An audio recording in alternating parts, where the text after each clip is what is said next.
I'm Mike Hebert, owner of Cantex Roofing and Construction. Every day is game day, and we'll get it right when it comes to your roofing, construction, windows, and mirrors. Call Cantex Roofing and Construction today. Together, we are one serving you.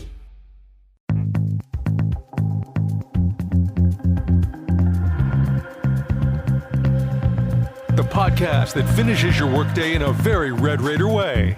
This is the Tech Talk Podcast from Double T 97.3, presented by Cantex Roofing and Construction.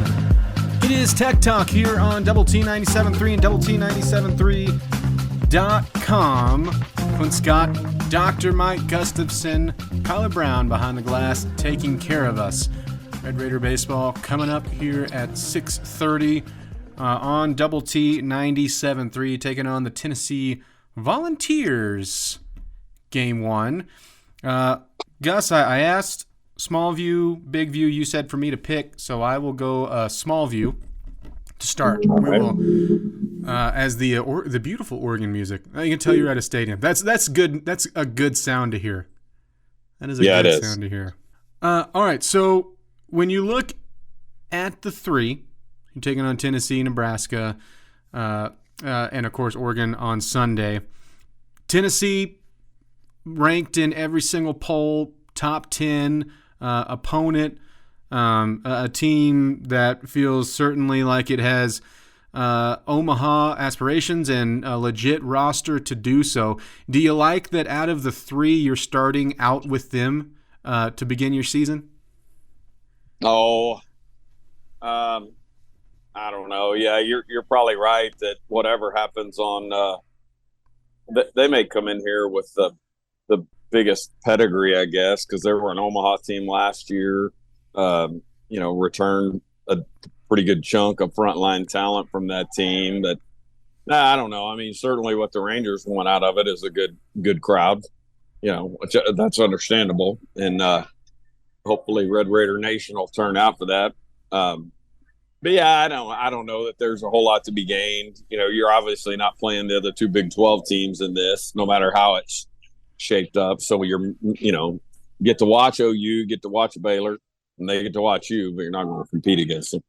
Now this time next year, when this is a bunch of SEC and Big 10 teams running around, all bets are off. Because I would think still as returning Omaha team, rankings, all that stuff, there's still things that they're probably trying to figure out. And sure. I mean, as good of a team as you're seeing on night one of your season, I would have to think that the Volunteers are thinking a similar thing. Like, oh man, you get Texas Tech night one, who's coming in with a lot of aspirations on their own, talented roster, have been in this before, this exact event, this exact ballpark. A lot of guys who are familiar here with the area. You'd have to think that Tennessee would be having, either excitement or dread, whatever side you want to go, having the same feelings about you. Yeah, I would think so, and they probably recognize that we'll have a pretty good turnout, in terms of fans and just sort of having that advantage, I guess, if you will. Fans that follow Tech baseball and have followed for a while will know that, know the name Frank Anderson. And Frank was the pitching coach at Tech all through the 90s, and he's now a seventh-year pitching coach at Tennessee. And he was on with that for Nashby a couple Saturdays ago, or maybe last Saturday, I guess. But, so that's there's connections. I don't think there's going to be a lot of unfamiliarity here with either of these teams. And Matt Gardner came up through pitched for Frank, and their philosophies are very similar. And so this it's just for two teams that don't really face each other very much, there's probably a decent amount of familiarity. So night one, it's not going to be Beam who you're going up against. It's Russell, who limited stats from last year, but the stats you have were very, very impressive. Freshman All-American last year, coming in with a lot of expectations of his own. It seems like although it might not have been the pitcher some were expecting, you've got a very hefty feat to go up against with your lineup night one. Yeah, no doubt. And he you said it, freshman All-America, 0.89 ERA, so a ridiculous ERA last year as a freshman, all out of the pen in 30-plus innings. And so, obviously flipping a really talented arm to the rotation there. And Clint, that's a 6'6" right-hander. And so you take his 6'6" and you put it up against Kyle Robinson's 6'6", and it's Robinson's obviously in the draft picture this year, draft eligible, and I don't believe Russell is, but still, probably going to be some radar guns back there behind the home plate, making notes tonight, because these are, these are two big arms and big bodies, and what it looks like at the higher levels. Kyle Robinson, I think the first Red Raider to start opening nights back-to-back years since Davis Martin in 17 and 18. Now, last year's was maybe not the most memorable way to start the season for Robinson. What are you looking for out of him tonight? Yeah, I hope that it's the first step toward a good year for him in many respects. And it's what you said. He did get the Friday start on opening night last year, or actually opening afternoon, if I remember correctly. Wasn't sharp, was working out of the pen later on, and then went, I think, 6 or 7 scoreless deep into relief in that A&M game at Minute Maid last year. And, and so he had these ups and downs to a season that were, really interesting. At his best, the fastball has big sink, and you're coming out of a 6'6" frame, and a lot of life, and but he's like anybody else. All that stuff's good if but if he's landing the breaking ball and all that stuff's down, I mean, he's got a chance to be really, really good. And if he's spotty with his low command and not throwing enough strikes like different stretches through the year last year, then he won't pitch like a Friday guy. But boy, the sky's the limit for him, and I know there's a lot of optimism in the among the coaching staff for him, and he wouldn't be the first guy to take a little bit of a step forward as a sophomore, and then hopefully a lot of step forward as a junior. We watched Beckel do that last year. So, okay, let me ask you this then, for your expectations. I'll give you 2 different options, and we're going to hope for the first, obviously. First option is he has great outing. You get quite a bit of innings out of him tonight. And then, maybe you're bringing in 1 or 2 guys for just a few innings of work. Who's first in that scenario? And in the other scenario, if it's closer to last year, is the first name you see on the mound, do you think that's different, or do you think it matters? No, I mean, I would say the answer to your scenario there, if it's a clean inning, if it's a clean 5 innings and they're handing it off to somebody, there may be some interest in right, left. I don't know. And what they've got, what Tech has in their pen are 2 guys that have pitched a bunch from both the right and left side, and Josh Sanders and Ryan Free. So what I don't know until I see their lineup is how Tennessee is. Are they really right-handed? Are they really left-handed? Whereas Tech's lineup this year is going to be pretty balanced. It could be a 5 and a 4, which is good, because you can't just stack a left-hander or stack a right-hander and create much advantage. Mm-hmm.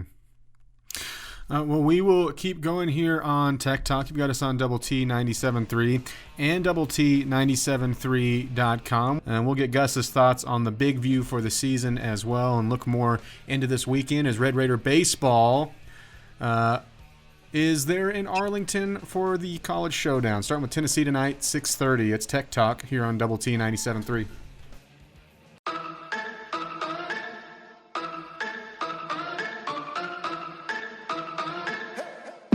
The podcast that finishes your workday in a very Red Raider way.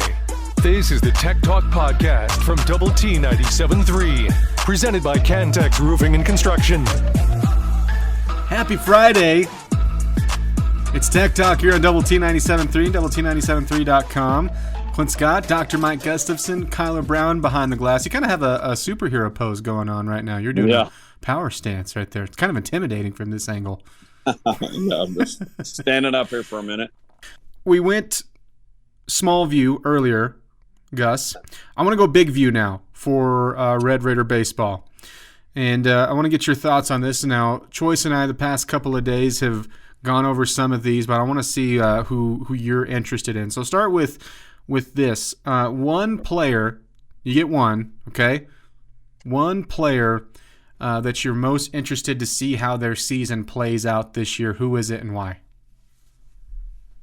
I'll go TJ Pompey, just because he's a bit of an unknown, but I think it's a high ceiling for that kid. Special level of talent. You know, Tim told us, and I think it's circulated. He told John and I last week, but I think it circulated, throughout that this time last year they didn't think they were going to get TJ. Like TJ was going to be signing a pro contract, and so it's a high talent dude, big, rangy, good-looking body out there at shortstop that can do all the things. And he has hit some bombs and drives the ball the other way and does some things in a way that. I'm trying to tamp down my enthusiasm for it because I think it's kind of the sky's the limit for him. He's got a chance to be special, but that doesn't mean he's going to be brilliant here this weekend, because I would imagine the butterflies will be churning big, especially for a DFW kid. I mean, it's got to. I think they'd be buzzing anyway, but I think they'd be buzzing for first game in the big league park, the team you've grown up down the street from. I mean, just there's a lot going on. So, I hope he bursts onto the scene and is somebody that everybody's talking about and buzzing about by the end of this tournament, but we'll see. So let's keep going with new faces. If I throw out, some of the names, obviously him, and then maybe a Mac Hewer or some guys that have played some ball, Cade McGee, Max Huffling, all of that list. Who's new to the program? Who else kind of sparks your interest? And say the question again. Who am I interested in following? Just progressing the season, right? Yeah. It was kind of a season conversation. Mm-hmm. I think I feel like Cash and those guys are enough of a known commodity that. Certainly need them to be productive. It'd be great if he wants to hit 25 home runs again or whatever it was, but that's asking a lot. But, so we need all the guys that we think are pretty good to be good, certainly. But, Hewer's another guy. And I don't know at the end of the year that we're going to look up and see Matt Hewer among the team's leader in innings. I don't know. But there's a lot of upside with that dude. Big body, impressive guy, drafted last summer. And I'm sure they're going to need him to carry some kind of a load, and I'll be curious how that goes. Is he going to be like Davis Martin, where it's some bullpen early and then handed the ball on weekends, or is it going to be some midweek starts? Or he may pitch tonight out of the pen. I don't know, but he's I know he's someone they're excited about, and it feels like for this team to be all that we would all like them to be, they'll need to get production out of him or someone like him. So, okay, known commodity. You talked about Gavin Cash. We've talked a lot about Kevin Bizzell, and all valid reasons. It feels like they're the two big names really leading into the season. But you take a look at Gavin Cash and just how excellent of a season he had. It just doesn't seem like it's going to be really hard to get back to 26. What are your expectations? Does it feel like maybe a 20-year on the long ball and then still a bunch of RBIs, or what do you think of his season? Because he's certainly going to be on every team's radar whenever they see the Red Raiders. And think about it. I mean, we have to sort of remember how it went down the stretch for him. He really struggled at the end of the year last year. The power's big. Now he did hit the home run that beat Florida to put us up in the winners bracket in Gainesville, and we know how good that Florida team was. That was the national runner-up. But that he and so I don't want to say he disappeared, but there was a book on him at the end of the year, and he'll have to adjust to that. And a lot of that had to do with just pitch selection, hitting the strikes and taking the balls, because he's got big juice and he can do big damage. But what's he going to be? I think depends on some of that stuff, because if he spends a lot of this year like he spent the very end last year, it's going to be a lot more of a struggle. But if he kind of settles back in, and I'll be interested to see where he's at and how they structure the lineup, to see how, if he's protected by someone, if he hits closer to the top and Bazell or somebody like that's behind him. I'm just curious to see how all that goes. I'm really interested in like Tracer Lopez.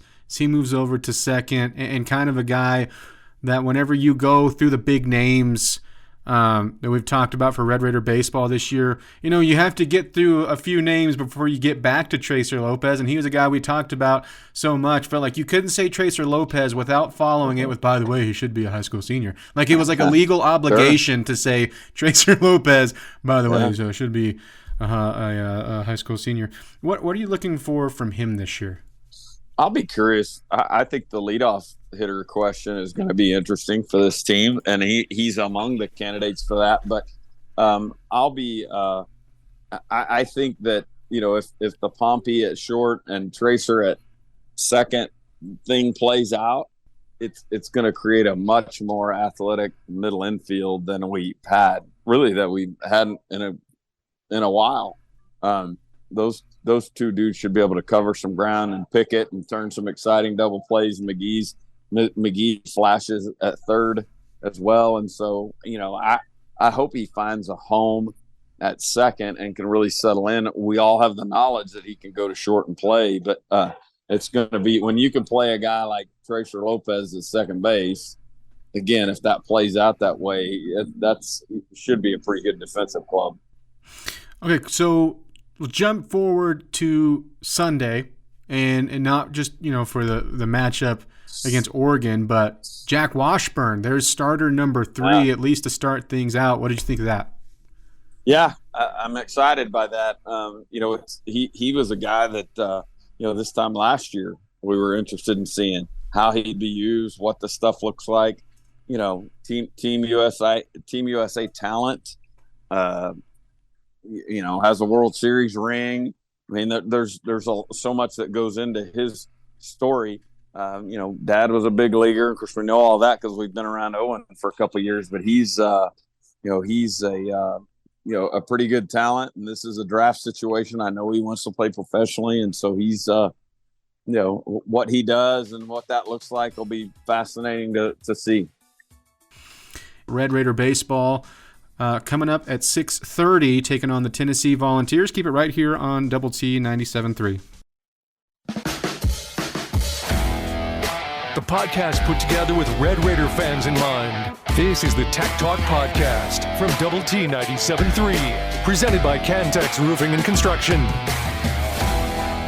It is Tech Talk here on Double T 97.3 and Double T97.3.com. Clint Scott, Dr. Mike Gustafson, live from Globe Life, where Red Raider baseball just a few hours away from kicking off their 2024 campaign. Kyler Brown behind the glass, taking care of us. Gus, just for a moment, we'll get Kyler's play of the day here in just a little bit as well.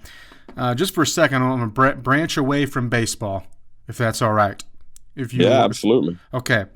I saw this story, and it hasn't happened to me yet in my life, and now that I bring it up, it's going to at some point, just because it is one of my absolute nightmares. I wouldn't say I'm all the way claustrophobic, but I would say that I'm claustrophobic adjacent, perhaps.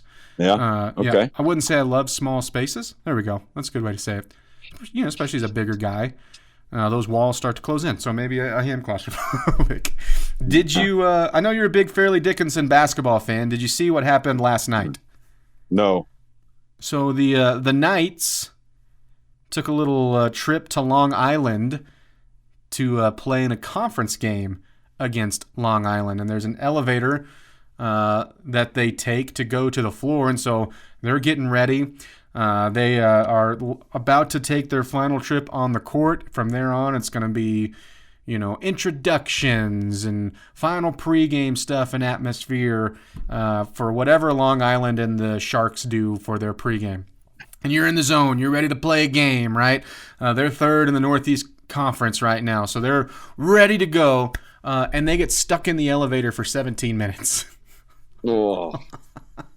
Yeah, and the crowd's ready to go, and they're whipping everyone into a frenzy. Like, hang on. It was a great game. I'll tell you what. It ended up going to overtime, and I think I'll say, as someone who doesn't care on either side, good for Fairleigh Dickinson because they were on the winning side in overtime. They won it 84-82. But oh my gosh, could you imagine like everything you do to stay in rhythm and all the things you do in pregame? Starting from the very morning and then right before, like you go through your entire day, night game, and then the final steps before you get to actually playing the game after taking care of all that. Oh, by the way, you're stuck in an elevator with, I don't know how many guys on it, but your entire team. So, yeah, and you're keyed up and coaches whip you into a frenzy, the whole deal. And then you just, shut it down. And oh, man. A tough deal there. Yeah, good on them for finding themselves and going and competing. Could you imagine? And obviously winning that game, that's something else, especially on the road. Could you imagine if that was like to that point? That was like the coach's best pregame speech of all time. Because they're here you go. Here's your history. They're coming off back-to-back losses, guys. Tonight's the night we get right. Our dreams are in our grasp. We just got to reach for it and grab it. And they're like, woo, ready to run through the walls. Like, nope. You're stuck in the elevator for 17 minutes. Yeah. Enjoy that. Somebody push the alarm. Somebody. Can you imagine? What would be worse?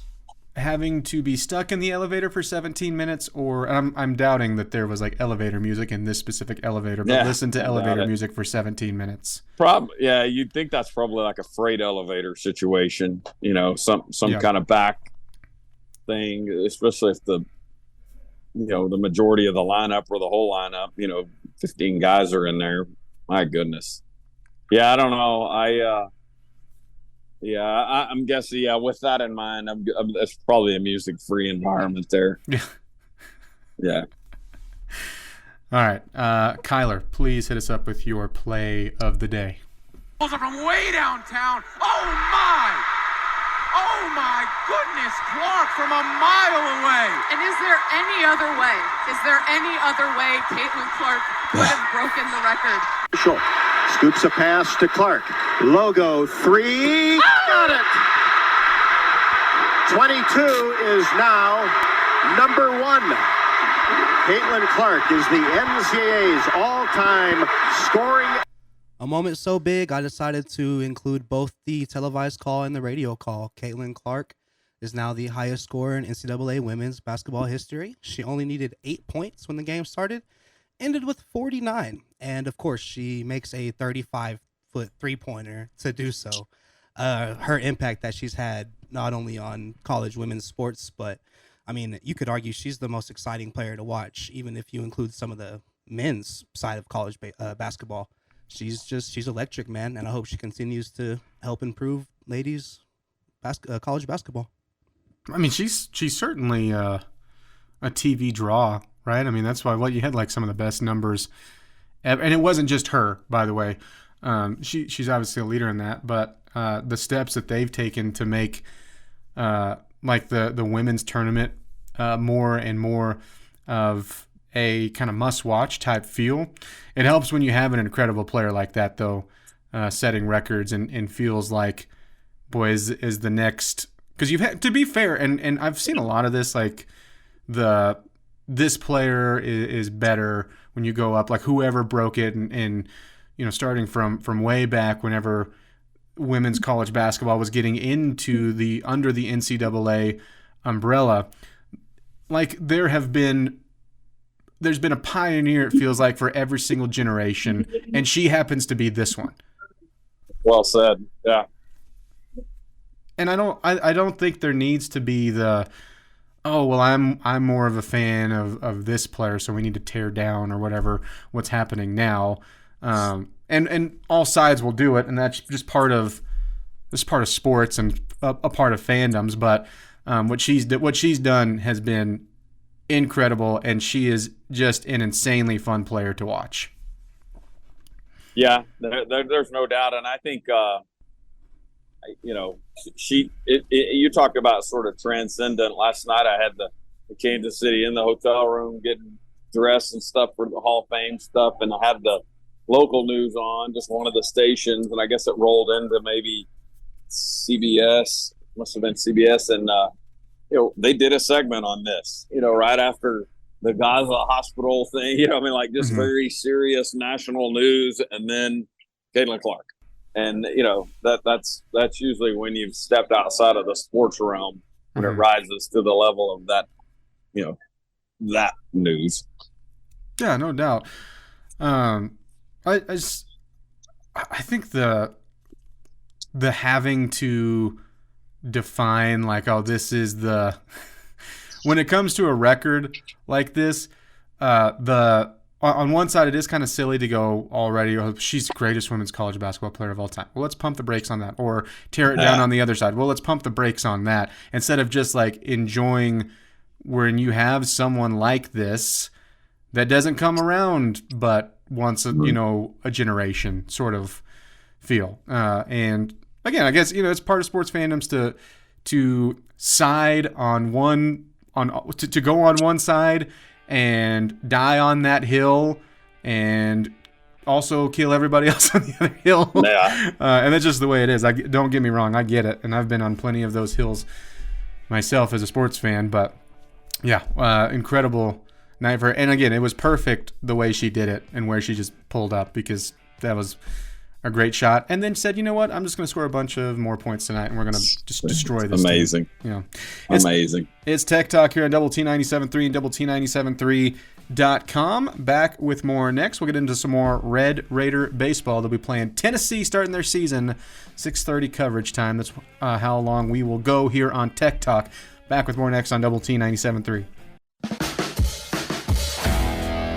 The podcast put together with Red Raider fans in mind. This is the Tech Talk Podcast from Double T 97.3, presented by Cantex Roofing and Construction. It is Tech Talk here on Double T 97.3 and Double T 97.3.com. An hour and a half more with us as we lead all the way up to Red Raider baseball, taking on the Tennessee Volunteers to kick off their season in the Shriners Children's College Showdown there in Globe Life. You'll hear Jamie Lint on the call with Dr. Mike Gustafson, Clint Scott. Now welcoming in Chuck Hienz. What's up, Chuck? Hey, Clint. How are you? I'm doing great. How are you? I'm good. I'm just kind of getting ready for the evening and everything that's going on. We're actually going to go down the street and see Chicago tonight. All right. So we'll get a little music tonight. The little culture, right? We have we've seen them before, but it's like I explained to some folks. The lucky lady, she likes to go see something other than sporting events. So what you're saying is a little give and take. A little give and take. But I love Chicago. I mean, they're one of my favorites. So I'm excited to see them tonight. That's good. Well, you know all the music. Yeah. We'll know all the music. You may not know all the music, but I know some of the music. 25 to 6 to 4. Yes. That'll be the last song. Which Gus made a reference to earlier. Is that right? Yeah. Does anybody know what time it is? That one I'm lost on. Okay. So there you go.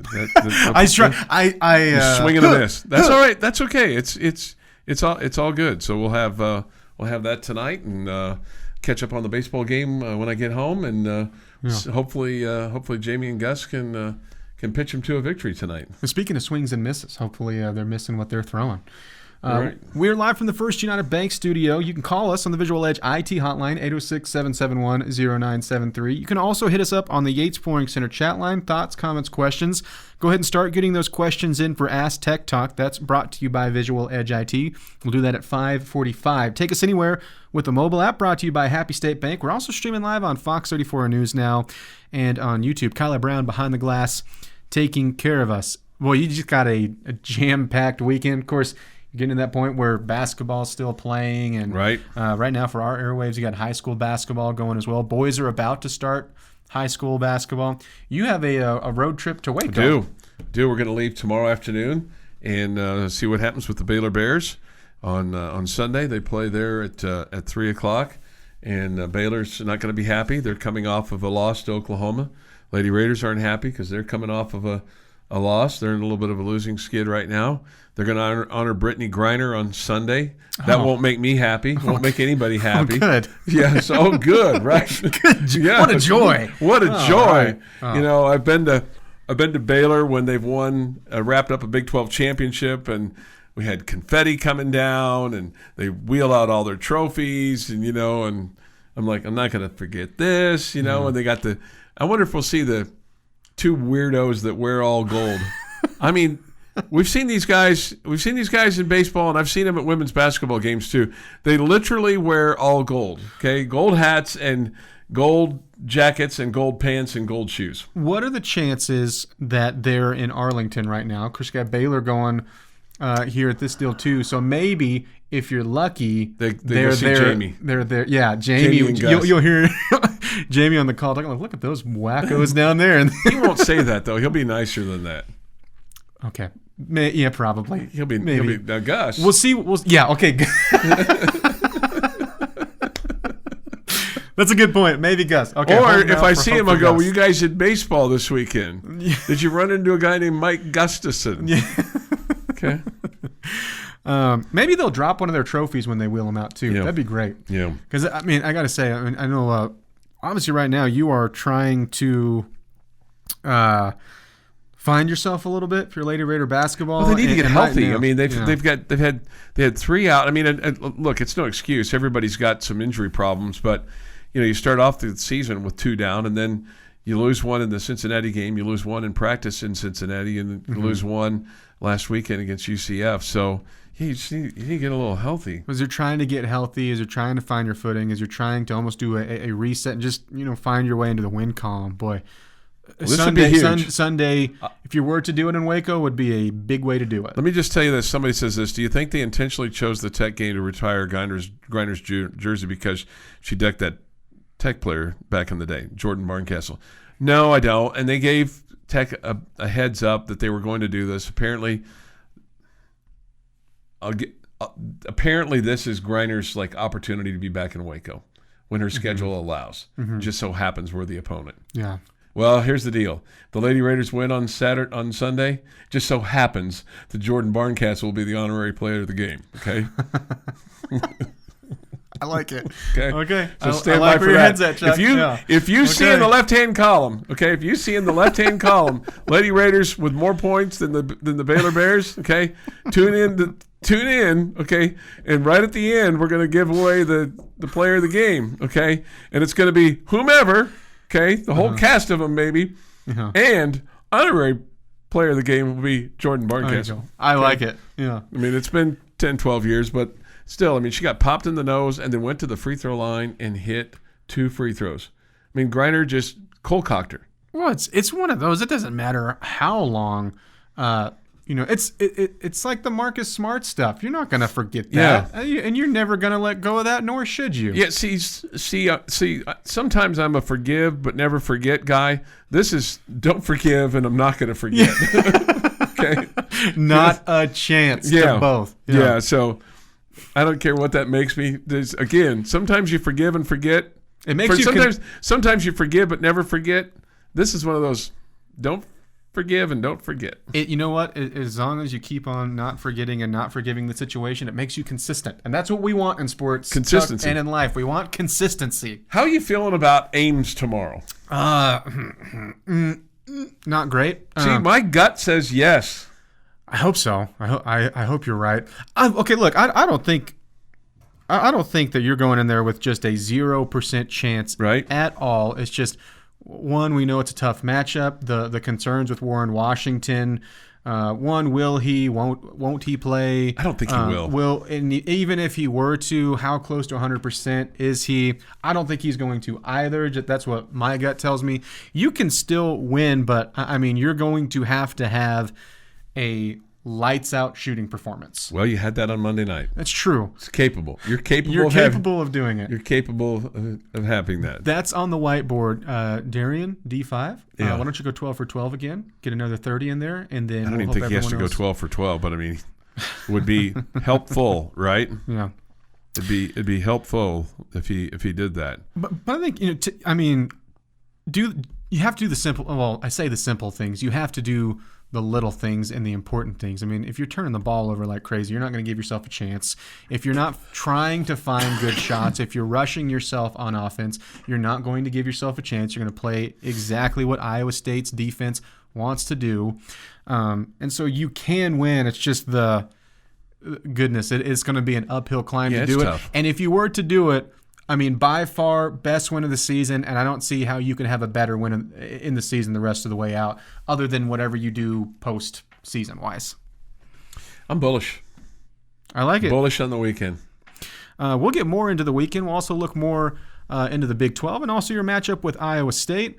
We'll talk more Arlington as well. It is Tech Talk here on Double T 97.3 and DoubleT97.3.com. We'll be right back with more next.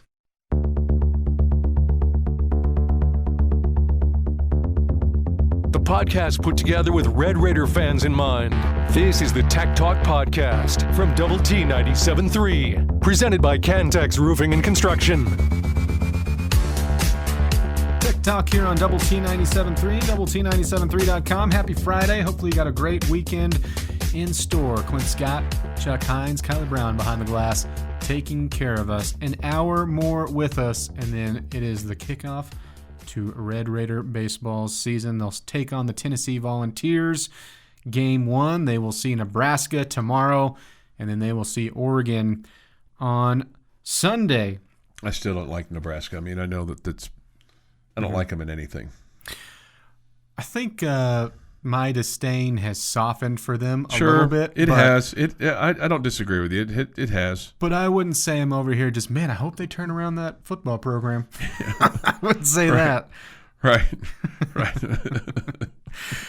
You're taking on Iowa State tomorrow. Again, 10 o'clock start time coverage-wise here on Double T 97.3. Jeff Haxton and Chris Level, 11 a.m. tip.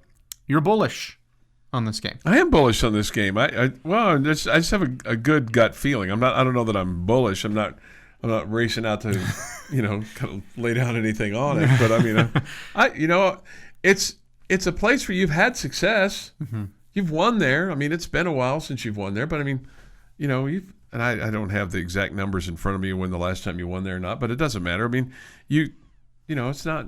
They're not invincible. But I think they are tough. I think they're well coached. Mm-hmm. That's more. They're not invincible, but man, it's more of the horrible road record and conference play, because for the most part, everybody has protected their home court, especially the better teams. Yeah. Unless you're the Texas Longhorns, which again makes no sense with them. But it's a conference where it's just so tough to win on the road, and then you add in, to me, that they're right now one of the 2 Big 12 favorites and have been playing like it. If I wasn't, a fan of a team playing them on Saturday, mm-hmm. I would tell you I really enjoy the way they play the game of basketball, because it's a tough brand. I like the style of play that Otzelberger has brought, and I think the most important to them is because they don't have Iowa State doesn't have just a superstar that's going to jump off the page like some of the Big 12 teams do. No, they're leading scorers in overall for the season. Their leading scorers averaging 13.8. No, but everybody in that team has bought in to what Otzelberger mm-hmm. wants to do, and that's what's dangerous. And then when you add in, like you said, Gilbert leads them with 13, and then Taman Lipsey can score. He's right at 13. They have a freshman, Milan Momcilovic, which is a very fun name to say. He's their leading 3-point guy. Yeah, he is. I don't know if he's got like draft stock or anything, or what the deal is with him. I hope he leaves, because I think he's going to turn into a nightmare the longer he stays there. But they have all of these guys that average around that mark, and then they've got pretty good bench production. It just feels like a team where if one of those guys has an off night, like a Taman Lipsey, that they have enough around them that it's not going to kill them, and they can pick up that guy around them. And for the most part, they've done that. And I think when you take away, they don't have a superstar, but everybody seems like they're around the same level, is what makes this team dangerous. Well, and they don't give up. I mean, they 2 years in a row they should have lost at TCU. Yeah.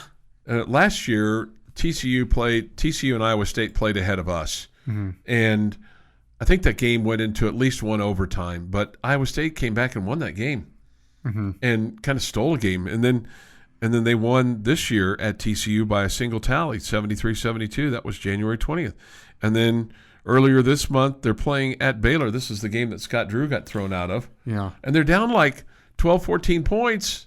And I'm watching the game, and they start coming. They go on this like 14-0 run, and then all of a sudden it's like, whoa! They're and then they still have a shot at the end of the game, and the kid lifts up the three, right, banks it home, but it's a tenth of a second too late. Otherwise, they really steal one at Baylor. Wasn't that crazy? What would the so you had that game, and then 3 technicals in total. Of course, both that get Scott Drew tossed. And they come back, almost win it, like you say. You have that last second that he doesn't get it off in time, but you still have the Mac Road situation at the end, right? Saying, hey, like the best league in basketball, the referees need to mirror that. What would that have been? Because I thought he said it fairly calmly, sternly, but calmly. Would that have been a total scorched earth situation if they had lost that game? Probably. I mean, it was pretty scorched. I mean, he got $25,000 coming out of his pocket. That's true. Word-wise, it was still scorched earth. There wasn't like fire and brimstone behind it. Did Self get fined $25,000 too? I haven't. I didn't even see if Kelvin Sampson, which I guess Self came out and said something about the ref, and Kelvin Sampson went a roundabout way in his of. Yeah, I can't say anything because I'm going to get fined. Right. Right. So, which translation? I really want to talk about this, but I don't want to talk about. It's the old. If you're old enough to remember this, I mean, you can go back and look at the YouTube clip when Billy Tubbs was coaching at Oklahoma, and so it's an awful game. It's a poorly refereed game. It's a Big 8 game, and the fans started throwing stuff out on the court. And Billy Tubbs grabs the microphone from the PA announcer. He goes, "No matter how bad the refereeing is, please don't throw anything on the floor." Basically, and he got boom, boom. That was it for Coach Tubbs that night. What? I'm sticking up for you. But it's a classic. Sort of. Yeah, right. Yeah, right. Yeah, the Kelvin Sampson thing is like you have said so much about the thing that you're not talking about. Like the wink, wink. We know exactly your feelings without you saying anything. But Iowa State, I mean, they've won 3 in a row, and they've won 7 of their last 8. Their losses are the road loss to Baylor. They lost at BYU. But they lost by 15 there, so that was not a good night for them. And then they lost to Oklahoma when Oklahoma was really, I think, playing well. Yeah, the Iowa State team that started Big 12 play against Oklahoma. Well, it's so interesting because immediately they go from that, and then they give Houston one of their only, 3 losses. And then that BYU game just felt so strange because it just felt like the opposite of what they have been the rest of the way. That's a tough environment there, though. Oh, sure, yeah. That's a tough, no matter how nice those people are, you get them in a basketball arena, ferocious. Did you get a cougar tail while you were there? Did not. I saw the concession stand. Here's the deal. I would have had to walk up almost like 30 rows of stairs and steep, but I didn't have enough time. But I saw where they sell them. Okay. I saw where they sell them. So you marked it so next time you get it before going down the steps. Yeah. Well, I don't know. That's an awful lot of food. I'm a big fan of the maple donut, so that's what if I ever make my way over there to Provo. And I hear sometimes, like when Joyce was there for football, they put bacon on it. Yeah, the fat kid over here, that's right up my alley. What about the rest of the Big 12? What games are jumping out at you? If you are looking for the schedule, you'll have Kansas at Oklahoma, Texas at Houston, a disgusting battle of purple, TCU at Kansas State, BYU at Oklahoma State, Cincinnati at UCF, and then your 5 o'clock tip, Baylor at West Virginia. I picked West Virginia to win. Okay. I don't think that's crazy. That's a home game. And then I also picked Texas to win, but that's more wishful thinking than anything else. Yeah. So those are the games that I really have my eye on this weekend. Those 2 in particular, because I think those are the 2 teams that are ahead of you. If Houston were to lose, and West Virginia were to beat Baylor, then Red Raiders are going to find themselves on top of the Big 12. It's a difficult spot, right? Because if you're looking at Houston and you're doing like a projected loss counter of, okay, well, where can they drop some games because they've been playing so well? Although it's a home game for them and they haven't lost, Texas has been much better on the road. I like the wishful thinking saying that, but that's where it's hard, right? Because you don't want to root for the Longhorns, but you want to root for Houston to lose. So you really need them to do you a solid, because after that, I think if they're going to drop some games, it's going to be in the stretch because, again, Texas at home and then a home game but taking on Iowa State, we just talked about, and then they'll go to Baylor. So it feels like if they could really get either a clutch on the Big 12 over the next 3 or, pick up a loss or 2, which would be huge. And there's a bunch of teams in the Big 12 in that mix, and you're certainly one of them that's hoping that happens. See, I think Texas is fighting for their NCAA life. Yeah, I agree. I think they are in trouble, and at some point in time they're going to have to play with their hair on fire, and maybe tomorrow's the start of that. There's a lot of time to play your way out of the tournament right now if you're not like locked in. Right, but I mean, where they are at 5 and 6, they're in real trouble. It is Tech Talk. Get your questions in for Ask Tech Talk next here on Double T 97.3. This has been the Tech Talk Podcast, presented by Cantex Roofing and Construction. Check out our library of Double T 97.3 podcasts at doublet97.3.com.